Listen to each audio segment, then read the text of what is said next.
Untuk kategori sarjana yang saya rekomendasikan kalian untuk bisa melamar pekerjaan, jadi ini adalah rekomendasi yang saya berikan kepada kalian semua yang bisa mengoperasikan komputer plus. Karena kemarin itu ada yang WhatsApp kepada saya, dia mengatakan, "Odet Papa, terima kasih banyak Pak, atas video-video Bapak itu saya sudah bisa kerja di PT IWIP. Tiket pesawat pun saya ditanggung oleh PT IWIP, sampai di Weda pun ditanggung, diberikan mes."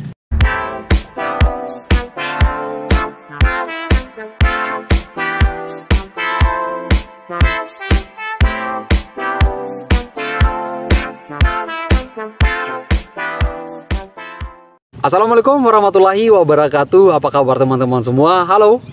Saya selalu berharap kalian ini selalu sehat dan selalu berada dalam lindungan Tuhan. Allah Subhanahu wa Ta'ala diberikan banyak-banyak rezeki dan juga kesempatan agar bisa melamar pekerjaan di PT IWIP.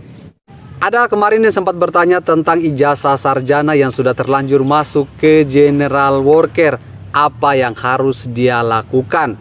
Dan ada juga yang bertanya kepada saya, "Pak, kalau kita yang memiliki ijazah sarjana itu paling cocok masuk di mana saat melamar pekerjaan di PT IWIP?"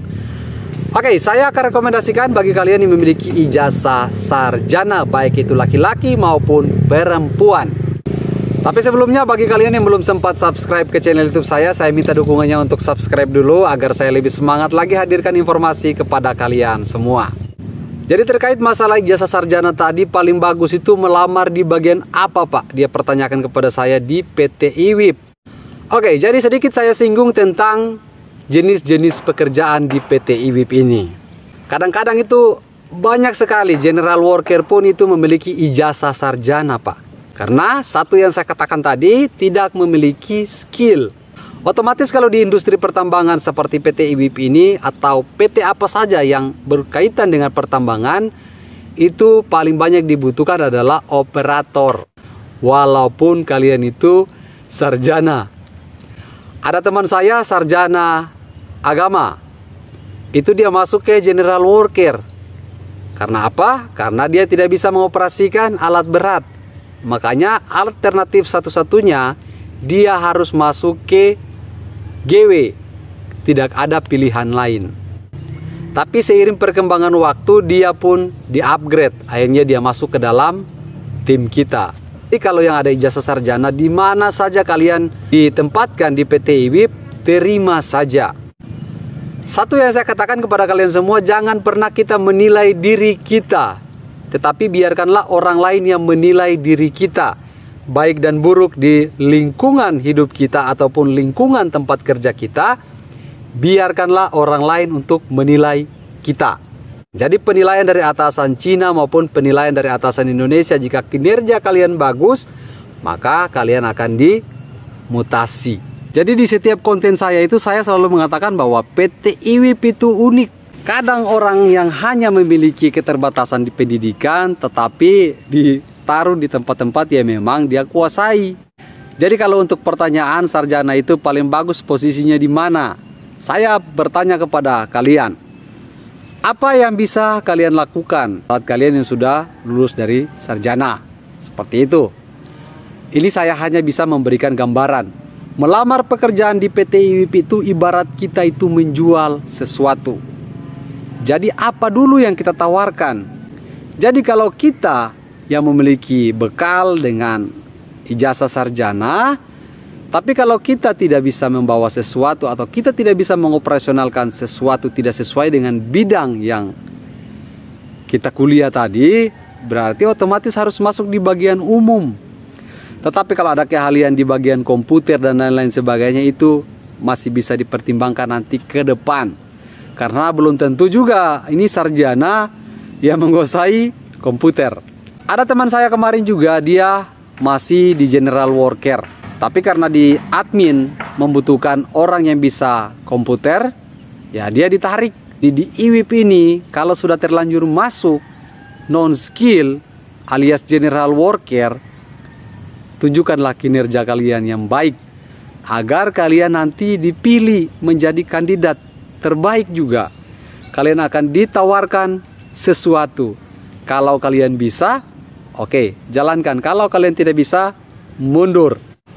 Untuk kategori sarjana yang saya rekomendasikan kalian untuk bisa melamar pekerjaan di PT IWIP ini ada di quality control. Kalian bisa pemasukan berkas. Kalian juga bisa pemasukan berkas sebagai admin. Jadi kalian juga bisa pemasukan berkas itu di bagian analisis. Ada juga di sini laboratorium pertambangan itu ada. Bagian sampel. Itu kalian bisa pemasukan di sana. Kalau kalian itu sesuai dengan jurusan kalian, silakan saja. Kalau kalian itu yang merasa bisa masuk di bagian control room, berarti kalian harus melamar di control room. Kalau kalian yang bisa masuk ke admin juga, minimal bisa baca tulis Mandarin. Karena kemarin ada yang bertanya kepada saya juga, Pak, kalau kita yang masuk di admin itu kira-kira apa persyaratannya? Jadi persyaratan di admin ini rata-rata kalau kalian bisa menguasai baca tulis Mandarin dan bisa mengoperasikan komputer, berarti kalian itu dicari. Tapi kalau hanya bisa mengoperasikan komputer, saya katakan dicari juga. Tetapi yang diprioritaskan atau yang dibutuhkan sekali adalah yang bisa mengoperasikan komputer plus bisa baca tulis Mandarin. Apakah bahasa Inggris juga bisa? Ya, bisa. Silakan kalian yang memiliki sarjana bahasa Inggris bisa melamar juga sebagai admin. Tapi yang saya katakan tadi, ini adalah perusahaan Tiongkok. Jadi dia lebih membutuhkan orang yang bisa baca tulis Mandarin. Tapi saya tidak mengatakan bahwa orang yang bisa bahasa Inggris tidak bisa melamar di admin. Silakan saja dicoba, asal sabar menunggu antrian.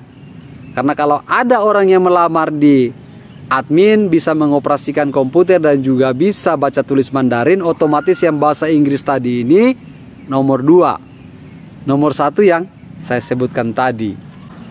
Terus dia bertanya juga, Pak, kalau kita admin itu saat diterima di PT IWIP, apakah dari kota asal itu kita akan ditanggung biaya perjalanannya? Oke.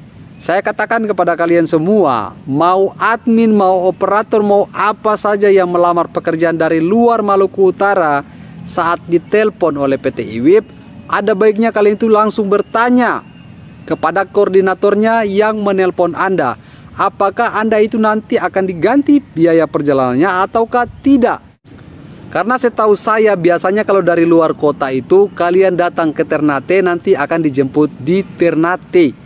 Ada kantornya di Ternate juga untuk koordinator yang menjemput calon karyawan PT IWIP dari luar Maluku Utara. Jadi nanti setelah kalian ditelepon, itu kalian langsung tanyakan hal tersebut.